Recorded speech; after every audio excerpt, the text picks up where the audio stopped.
Radioactif, le podcast de l'Andra.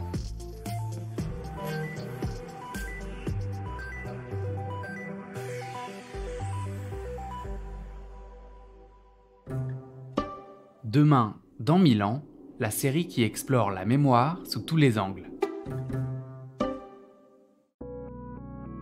Dans cet épisode, je m'intéresse à la sémiologie sonore. La sémiologie est la discipline qui étudie la vie des signes au sein de la vie sociale. On la définit aujourd'hui comme la science générale de la communication. Quant à la sémiologie du son, elle s'intéresse plus spécifiquement aux signaux sonores. En effet, pour construire une mémoire collective, le son peut être un outil de transmission intéressant. Une voix, une musique, un bruit sont des signes potentiellement chargés de sens. Mais qu'est-ce qui fait sens en eux ? Et ce sens est-il compris de manière universelle ? Pour répondre à ces questions, j'ai rencontré Rémi Adjiman, chercheur au laboratoire Prisme, perception, représentation, images, son et musique, et Paul Bloyer, également sémiologue, qui a étudié spécifiquement le rapport entre sémiologie sonore et construction d'une mémoire collective. Commençons avec Rémi Adjiman, qui nous redéfinit le terme de sémiologie.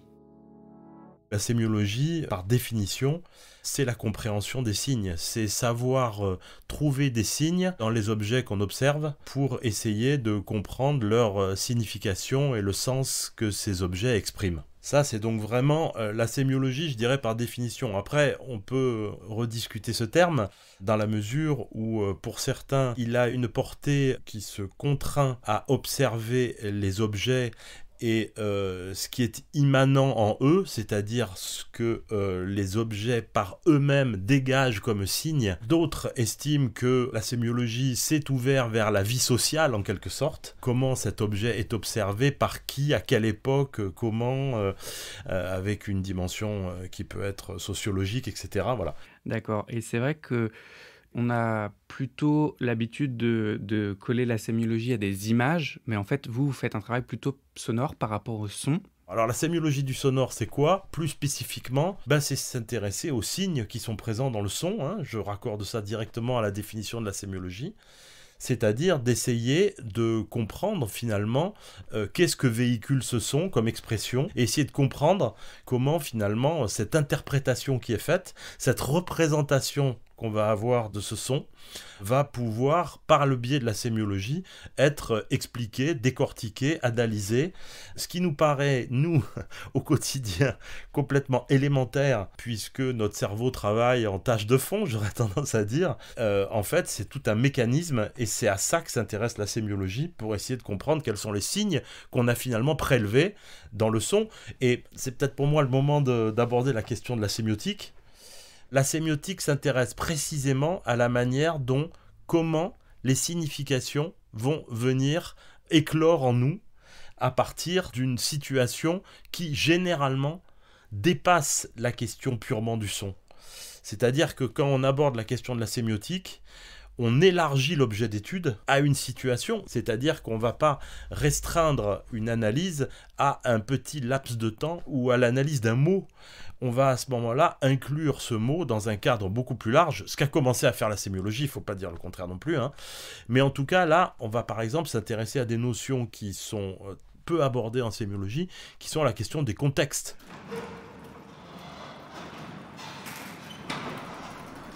Maintenant que nous sommes un peu plus à l'aise avec la notion de sémiologie sonore, je laisse la parole à Paul Bloyer. Il nous présente le sujet de sa thèse qui porte spécifiquement sur le projet CIGEO. Actuellement, je suis en post-doctorat, mais c'est la suite en fait des travaux de la thèse qui a été soutenue en janvier dernier. Cette thèse, elle avait pour but de répondre à une question assez large qui est comment le son peut-il servir à créer et à porter une mémoire pérenne de l'existence des déchets radioactifs, et en particulier de l'existence du site CIGEO sur lequel il est prévu d'enfouir à 500 mètres sous terre les déchets radioactifs.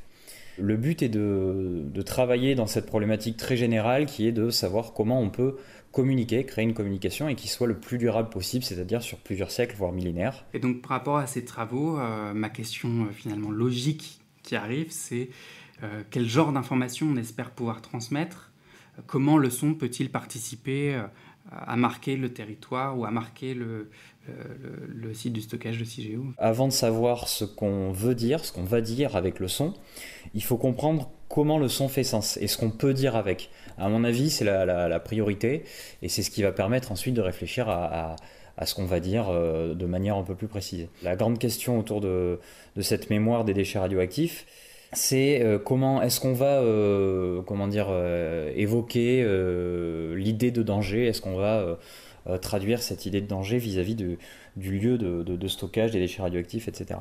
Le but, c'est quand même de faire comprendre qu'effectivement, ici, c'est-à-dire que là, je parle dans l'idée où on va faire des messages qui vont spécifier que sur le site Cigéo, le futur site Cigéo, en surface, on va mettre tout un tas de signes, que ce soit des panneaux, des monuments, des signaux sonores, etc., qui vont faire comprendre qu'il y a quelque chose ici, qu'il y a ces déchets radioactifs sous terre, etc. Mais ça, c'est encore dans l'idée où on perdrait la mémoire de ça. Donc, moi, je pars plutôt dans l'idée qu'il faut créer la mémoire et la transmettre le mieux possible. Et par conséquent, cette idée d'alerte, elle n'est pas du tout fertile vis-à-vis de ça, parce que créer des sons qui sont censés quand même être acceptés par la culture dans laquelle on va les créer, la culture qui va les accepter, qui va les porter, parce que le but c'est que la société porte ces messages en fait finalement, plutôt que des gens, des chercheurs, des ingénieurs, etc., plutôt que ce soit des techniciens qui disent voilà il faut que ce soit nana, et bien finalement il vaut mieux que ce soit la société qui porte ça. Alors ça pose une autre question, c'est la question du dispositif, j'ai envie de dire. On se positionne sur des signes qui doivent avertir ou communiquer sur des périodes extrêmement longues. Pour l'écrit, on peut graver dans du marbre ou faire des choses comme ça. Pour le son, c'est compliqué. Il faut des dispositifs peut-être technologiquement plus complexes. Est-ce qu'il y a une réflexion qui est tournée autour de ces dispositifs ? Il y a deux stratégies qui peuvent s'opposer, c'est-à-dire la première qui est de dire on va faire quelque chose qui est complètement durable et qui sera totalement indépendant de tout code de lecture à quelque période que ce soit. Mais là, le problème de cette chose-là, c'est qu'il ne faut vraiment pas se louper, entre guillemets. Si on part dans cette idée-là, il faut être sûr de notre coup, quoi. Il y a une autre posture qui consiste à dire, pour certains chercheurs, que le plus important, c'est d'arriver à, non pas à communiquer avec les générations futures, mais de communiquer aujourd'hui. Parce que les générations futures, elles sont là, aujourd'hui déjà. Elles sont là parce qu'il y a nos ancêtres qui ont une mémoire à porter, il y a nous, par exemple, il y a les enfants qui naissent aujourd'hui, etc. Et donc tout ça, c'est un travail de longue haleine qu'il faut déjà attaquer au plus tôt possible, quoi. Et alors partant de ce principe-là, et puis de cette idée que la mémoire doit être vivante, l'idée c'est de créer un patrimoine, et que ce patrimoine-là, finalement, il va être évolutif. Il va suivre, il va évoluer avec les cultures, avec les civilisations, etc. Entretenir la mémoire de Cigéo pour les générations futures, ça commence donc par créer une mémoire pour les générations actuelles et qu'elle soit portée par la société dans sa globalité. Pour cela, il faut que cette mémoire soit comprise par tous. Mais existe-t-il des sons compris de tous ? Rémi nous présente les recherches faites à ce sujet au sein de son laboratoire Prism. La particularité de Prism, c'est que c'est un labo qui est pluridisciplinaire. Il y a des experts du signal et de l'audio en particulier, puisque Prism s'intéresse tout particulièrement à la question du sonore, et donc il y a vraiment des spécialistes de l'analyse du signal pour essayer d'en tirer le maximum de sens. C'est-à-dire que on peut tirer du sens des signes, mais on peut effectivement tirer du sens du signal lui-même et de ses variations et de tout ce qu'il exprime. Donc une partie de l'équipe a travaillé à essayer de tirer des significations de signaux extrêmement finement analysés, où généralement on travaille avec des cobayes à qui on va soumettre un certain nombre de séquences pour essayer de voir comment, en faisant varier le signal, est-ce qu'ils perçoivent ça différemment, est-ce qu'ils comprennent ça différemment, etc. Alors ils ont travaillé en particulier sur un dispositif qui est assez intéressant et qui s'intéresse principalement aux questions des sons de la matière et des différentes matières en particulier, avec plusieurs dispositifs, mais là je vais peut-être en décrire qu'un seul. On fait rouler une bille sur différents matériaux, et ils font varier les différentes surfaces sur lesquelles cette bille va rouler, avec des plans inclinés. Et on peut la faire rouler sur de la pierre, on peut la faire rouler sur du verre, on peut la faire rouler sur du verre plus ou moins fin, on peut la faire rouler sur du béton, etc., etc.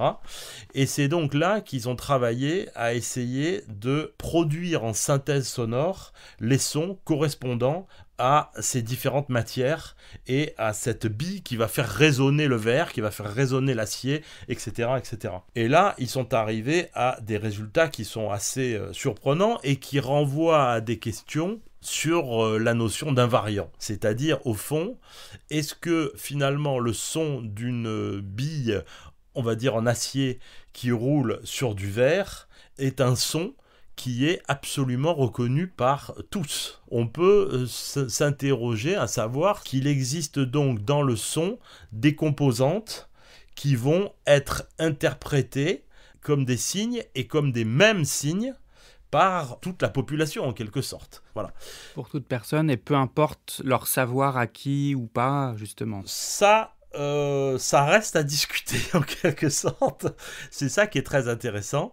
Moi, mon sentiment, il est qu'un invariant est quelque chose qui va être acquis par une telle immense majorité qu'au final, on peut le considérer comme un invariant parce que on va pas se tromper. Si on le soumet à quelqu'un, il y a absolument toutes les chances pour qu'il le comprenne de cette manière-là. Et c'est là qu'on arrive à quelque chose qui me semble assez intéressant, c'est-à-dire que on a d'un côté des invariants qui devraient être véritables pour tous et peu importe les conditions, et de l'autre côté on a une sémiologie de la connaissance, de la sociologie, de contexte en fait.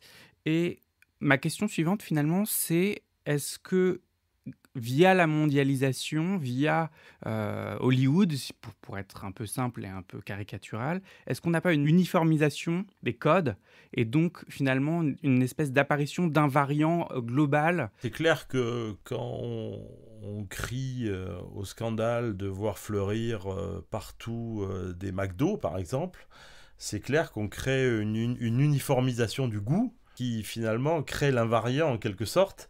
Pour le son, c'est évident que c'est la même chose, et c'est évident que c'est la même chose au cinéma, à travers un certain nombre de situations filmiques qui deviennent totalement récurrentes, qu'on peut rencontrer dans ce qu'on peut appeler les blockbusters, en tout cas les gros films américains. Et donc c'est clair qu'on a une sorte d'invariant culturel, en quelque sorte, qui est constitué peu à peu, et qui est lié effectivement à cette uniformisation. Par exemple, il y a des situations sound designées, donc avec un travail sur la matière sonore, qui sont absolument récurrents dans la production audiovisuelle mondiale, qui sont très certainement partis effectivement de films américains et qui sont maintenant repris absolument par tous les films. Quand par exemple un personnage se retrouve d'un seul coup dans une espèce de perception subjective qui peut être un moment de folie, qui peut être un moment de stupeur, qui peut être un moment d'angoisse, et que d'un seul coup il se met à percevoir l'extérieur à travers sa folie ou à travers sa vision décalée de la situation, on a un traitement sonore qui provient de, par exemple, à l'origine de Il faut sauver un soldat Ryan, donc c'est même pas si ancien que ça, où d'un seul coup, tout est filtré, tous les sons de l'extérieur sont ralentis, et d'un seul coup, on est plongé comme ça dans sa vision subjective à travers le son, et ce travail sur la matière sonore, maintenant, il est absolument reconnu par n'importe quel spectateur de cinéma, par exemple. Cette situation-là, elle est complètement devenue une certaine forme d'invariant culturel.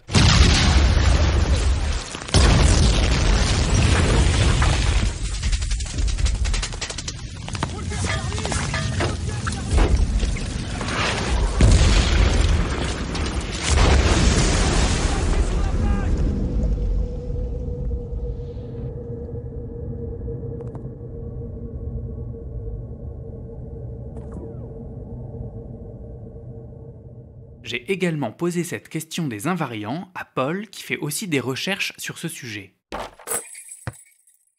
Alors ça c'est très difficile à dire parce qu'il faut arriver à connaître finalement les interprétations communes d'une culture à l'autre. Alors on sait que dans la musique il y a 2-3 choses qui reviennent. On sait par exemple que les gammes pentatoniques elles sont utilisées à travers le monde entier. Bon.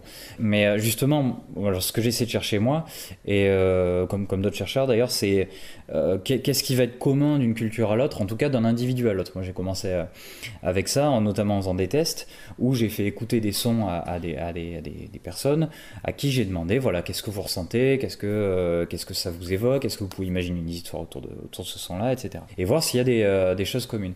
Et effectivement, j'ai trouvé que d'un individu à l'autre et de personnes qui sont dans des milieux et des vécus très variés, il y a des choses communes, il y a des interprétations communes.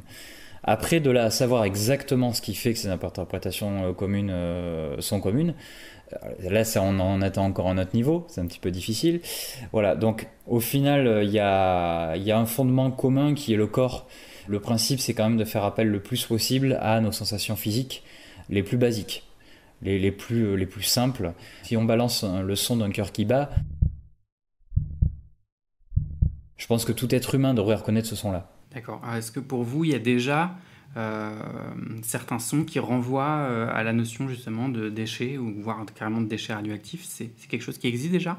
Je prends souvent l'exemple du compteur GGR Geiger. Espèce de crépitement, tout ça. Il y a des choses aussi quand on regarde une série comme Tchernobyl, ou quand on écoute la radio, souvent il y avait un reportage de France Culture, je crois, qui s'appelle Césium 137. Mais après, c'est vrai que si on veut créer un son qui soit potentiellement atemporel, le compteur GGR, il a sa légitimité aujourd'hui. Est-ce qu'il l'aura dans 100 ans? On ne sait pas. Et puis, dans un autre ordre d'idée, est-ce qu'on veut évoquer la radioactivité directement tel que le fait un compteur GGR? Parce que là, nous, quand on entend ce son-là, tout de suite, ça nous dit détection de radioactivité, donc danger potentiel, etc. Et c'est intéressant, mais on n'est pas sûr de vouloir dire attention, détection de radioactivité ici en surface, puisque justement, en surface, notamment à CIGEO, en théorie, la radioactivité, elle sera quasiment nulle. Mais en tout cas, il y a déjà quelque chose, c'est culturel, hein, mais il y a déjà quelque chose qui peut être très efficace et de manière internationale. La création d'une mémoire sonore est un sujet d'étude en plein développement. Quels sons choisir? Pour déclencher quelles interprétations? Autant de questions encore très ouvertes auxquelles les sémiologues cherchent des pistes de réponse. Merci à Rémi Adjiman et Paul Bloyer de m'avoir reçu. Quant à moi, je vous dis à demain, dans 1000 ans.